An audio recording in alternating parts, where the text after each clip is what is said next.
แทรฟฟอร์ดด้วยค่าตัว10 ล้านยูโรและจะได้สวมเสื้อหมายเลข28ซึ่งเป็นเบอร์เดียวกันกับที่เดวิดเบ็คแฮมเคยใส่สมัยเพิ่งขึ้นสู่ทีมชุดใหญ่ด้วยฟากุนโด เปยิสตรีเกิดที่มอนเตวิเดโอเมืองหลวงของประเทศอุรุกวัยเขาเริ่มต้นฝึกเบบี้ฟุตบอลซึ่งมีลักษณะคล้ายคลึงกับกีฬาฟุตซอลในบ้านเราซึ่งเป็นกีฬาที่ฮิตมากในอุรุกวัยอาร์เจนตินาและชิลี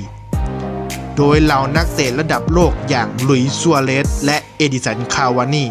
ต่างก็เริ่มต้นมาจากเบบี้ฟุตบอลทั้งสิ้นและด้วยความสามารถอันโดดเด่นทำให้เจ้าหนูเปยิสตรีเข้าสู่อะคาเดมี่เปเนโรลด้วยวัยเพียง4 ขวบก่อนจะได้ประเดิมสนามกับทีมชุดใหญ่ในปี 2019 ด้วยวัย 17 ปีดาวรุ่ง